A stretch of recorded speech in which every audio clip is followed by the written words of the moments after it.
Hi guys, this is Preeti. Welcome to my channel reasoning shop. Guys, जितने भी student जिन्होंने भी सीईटी मॉर्निंग शिफ्ट का आज पेपर दिया है सैटरडे को, तो उनका ये सॉल्यूशन है। गाइस, आज मैं आपको पेपर सॉल्यूशन करवाने वाली हूँ सीईटी 2022 मॉर्निंग शिफ्ट का। तो आप सभी देख सकते हैं कि आप सभी के कितने जो है आंसर्स ठीक हैं। तो जल्दी से देख लीजिएगा, मैं आपको सॉल्यूशन बताने जा रही हूँ। देखिए गाइस, जिस प्रकार ब्लंट का, ये देखो क्वेश्चन नंबर 16, ये रीजनिंग का गाइस क्वेश्चन है। इससे पहले आप देख सकते हैं कोई भी क्वेश्चन नहीं है। ये देखो कंप्यूटर का क्वेश्चन है। क्वेश्चन नंबर 16 है, जिस प्रकार ब्लंट का जो संबंध है वो LBUTN से, उसी प्रकार शार्प का किससे होगा। मैं आप सभी को बता दूं इसमें आपको क्या करना है।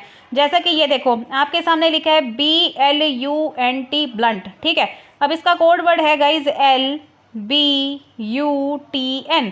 अब यहाँ पर गाइस क्या हो रहा है, ये देखो क्रॉस हो रहे हैं। ये पीछे आगे वाले भी दो क्रॉस हो रहे हैं, पीछे वाली क्रॉस हो रहे हैं, और जो बीच वाला है गाइस वो एज इट इज लिए। तो सेम ऐसा ही कोड आपने बनाना है शार्प का। तो गाइस शार्प का आपने कोड बनाना है। तो जैसा कि ये दोनों क्रॉस मल्टीप्लाई हो जाएंगे, HS आ जाएगा, और ये दोनों जो क्रॉस होके PR बन जाएगी, और जो बीच वाला है गाइस वो एज इट इज रहेगा। तो आप देख सकते हैं जो सीक्वेंस है वही सीक्वेंस यहाँ पर यूज किया। तो ये कौन सा ऑप्शन यहाँ सेटिस्फाई हो रहा है, HSAPR। तो HSAPR जो थर्ड ऑप्शन है वो यहाँ पर मुझे कंप्लीटली सेटिस्फाई होता दिख रहा है। तो आप सभी देख सकते हैं आपका 16 क्वेश्चंस का आंसर क्या है, ठीक है, मुझसे मैच कर सकते हैं। चलिए इसी के साथ ही मैं चलती हूँ हमारे नेक्स्ट क्वेश्चन की तरफ। गाइज नेक्स्ट क्वेश्चन है हमारा क्वेश्चन नंबर 17।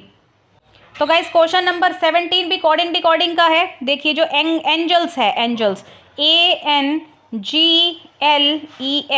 जो एंजल्स है उसका कोड दिया है GNASEL। अब आपने इसको पता है क्या करना है। देखो इन सभी के ऊपर आप सभी को पता है जितने भी लेटर्स यहाँ हैं वो नीचे दिए गए हैं, लेकिन जो है उनकी जो स्पेस है, जो उनकी जगह है वो आपस में बदल दी गई। आप एक काम करो, इसको 1 2 3 4 5 6 की रेंज में लिख सकते हो। तो सबसे पहले आप देखो, सबसे पहले आपका क्या है, नंबर 3 आया है, उसके बाद नंबर 2 वाला आया है, नंबर 1 वाला आया है, और उसके बाद देखो ये 6 आया है, उसके बाद 5 आया है, और उसके बाद 4 आया है। तो जो सीक्वेंस आपने यहाँ यूज किया वही सेम सीक्वेंस आप यहाँ पर यूज कर सकते हो। तो उसी तरीके से स्क्वायर की कोडिंग कर लेते हैं। तो गाइस जो आपका स्क्वायर है, सॉरी ARE, ठीक है। तो यहाँ पर भी गाइस नंबरिंग कर दो 1 2 3 4 5 6। तो ये आपका A है, ठीक है। सबसे पहले आपका 3 आया है तो 3 लिख दो, उसके बाद गाइस 2 आया है, उसके बाद आपका 1 आया है, उसके बाद आपका क्या आया है, 6 आया है, ठीक है। तो 6 प्लेस पे गाइस क्या था, आपका E था, ठीक है। उसके बाद आपका 5 आया है, और उसके बाद लास्ट में आपका 4 आया है, ठीक है।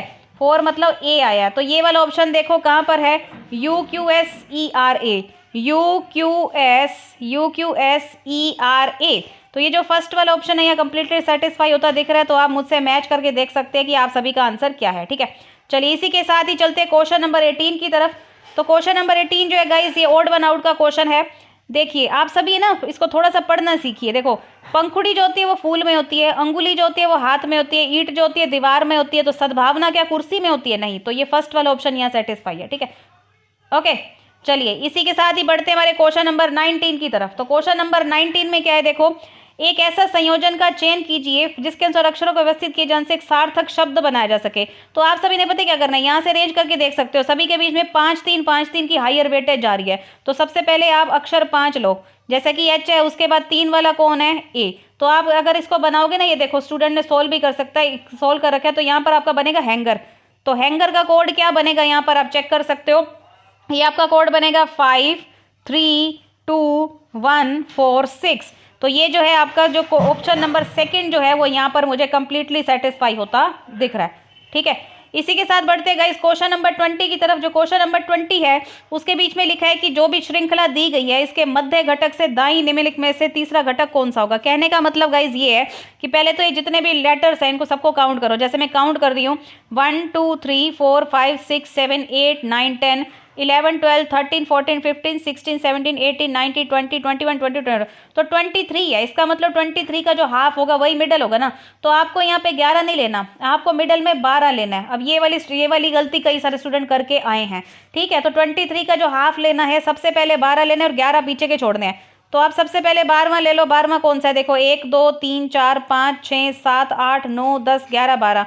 तो 12 नंबर पे गाइज है M। तो इन्होंने कहा जो मध्य घटक में आता है, जैसा कि M आ रहा है, उसके दाईं ओर से तीसरा घटक बताना है। तो M के दाईं ओर से तीसरा कौन है, सीधी सी बात है, तीसरा जो है वो H है। तो आप अपना आंसर जो है ऑप्शन नंबर 4 दे सकते हैं। अपने सभी आंसर्स को मैच करते जाइए, ठीक है।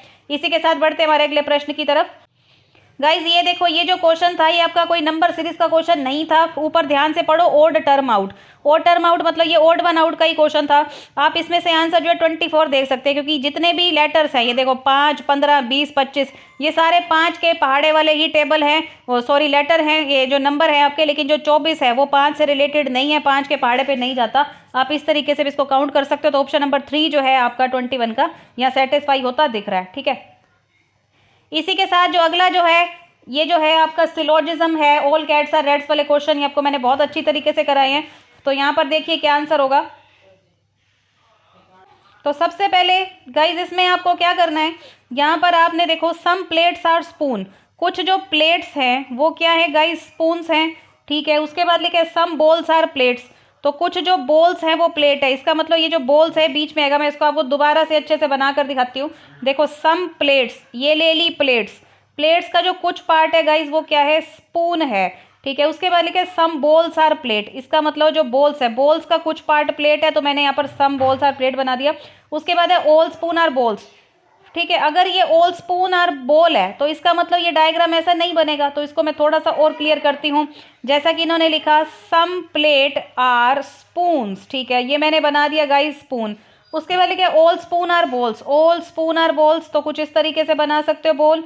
ठीक है, और यहाँ लिखा है सम बोल आर प्लेट्स, तो सम बोल आर प्लेट्स तो यहाँ सेटिस्फाई होता दिख ही रहा है, सम बोल्स आर प्लेट। ठीक है, अब है कुछ प्लेट कटोरे हैं, some plates are, some plate are bowl, some plate are bowl, yes बिल्कुल सही है, सम प्लेट आर बोल। उसके बाद है गाइज कुछ कटोरे चम्मच है, some bowls are spoon, then some bowls are spoon मतलब कुछ बोल्स जो है वो स्पून है, मतलब बोल का कुछ पार्ट स्पून है, ये भी ठीक है। ये देखो ये इतना बड़ा बोल है, इसका कुछ पार्ट स्पून है। ठीक है, उसके बाद है some spoon are plate, some spoon are plate, तो ये भी ठीक है। इसका मतलब यहाँ पर जो है हमारा आंसर आएगा all first second and third follow, तो फोर्थ ऑप्शन आप यहाँ पर लगा सकते हो। ठीक है, आई होप सभी को क्लियर होगा। उसके बाद चलते हैं गाइस हमारे नेक्स्ट क्वेश्चन की तरफ। नेक्स्ट क्वेश्चन बहुत ही ईजी है, आप सभी को पता होगा, ये सारे आपके क्यूब है। ये देखो ये 3 का क्यूब है, ये क्यूब है आपका 6 का, ये 9 का क्यूब है, इसका मतलब यहाँ 12 का क्यूब आएगा, क्योंकि 33, 75, 15 का क्यूब है।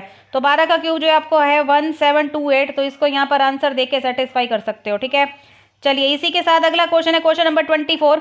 आप एक रेस्तरां के मालिक है, आप एक डिलीवरी बॉय, समय पर भोजन पहुंचाने की जल्दबाजी में मामूली दुर्घटना का शिकार हो जाता है, तो उसे 5 दिन के आराम की आवश्यकता है। तो आप इनमें से कौन सी कार्रवाई करेंगे? सीधी सी बात है कि आप उसको नौकरी से निकाल देंगे? नो, सबसे पहली बात उसके साथ ऑलरेडी प्रॉब्लम चल रही है, तो हम उसको नौकरी से थोड़ी ना निकालेंगे। क्या आप उसे 5 दिन के निलंबित कर देंगे? ये भी गलत है। उसके बाद लिखे आप उसे 5 दिन के लिए बिना वेतन छुट्टी पर जाने के लिए कहेंगे, ये भी गलत है। आप उसे 5 दिन का संवेदन अवकाश देंगे और उसके चिकित्सा व्यय का भुगतान करेंगे। आप बिल्कुल ठीक है, तो ऑप्शन नंबर 4 जो है वो यहाँ पर सेटिस्फाई होता दिख रहा है। उसके बाद है गाइस आपका सीटिंग अरेंजमेंट का question, it's very important question. चलिए इसको देख लेते हैं। यहाँ पर जैसा कि यहाँ पर कितने लोग दिए हैं, यहाँ पर 6 व्यक्ति दिए, सी डी से बड़ा है, तो पहले आप यहाँ पर लिख लो जो सी है ना वो डी से बड़ा है। जो ऊपर जो बड़े वाला होगा मैं ऊपर रखूंगी बड़े वाला, और जो छोटे वाला है उसको मैं नीचे रखूंगी, ध्यान रखना। उसके बाद लिखा है ए सबसे छोटा है, इसका मतलब ए सबसे नीचे आएगा, तो उससे बड़े कितने लोग हैं बताओ? 6 लोग हैं ना, 1 2 3 4 5 6, तो 5 लोग यहाँ बिठा दिए, 6वां ये बिठा दिया। बी और डी की आयु बराबर है, इसका मतलब जो बी है उसकी आयु डी के बराबर कर दो। उसके बाद लिखा है बी ई से बड़ा है, बी बड़ा है ई से, इसका मतलब ई नीचे आएगा और बी ऊपर आएगा। उसके बाद लिखा है सी एफ से छोटा है, अगर सी एफ से छोटा है तो एफ जो है सी के ऊपर आएगा। इसका मतलब ये सीक्वेंस आपका बनेगा F C D is equal to B, कुछ इस तरीके से। ठीक है, तो आप ये देख सकते हो यहाँ पर ये वाला जो ब्लैंक रह ही गया है, तो इस तरीके से फॉलो होगा। तो उन्होंने पूछा who are older than B, तो बी से बड़े कौन है? सीधी सी बात है बी से बड़े कौन है? एफ और सी जो है वो दोनों बी से बड़े हैं, बस। ठीक है, चलिए इसी के साथ बढ़ते हैं हमारे अगले प्रश्न की तरफ, जो कि क्वेश्चन नंबर 26।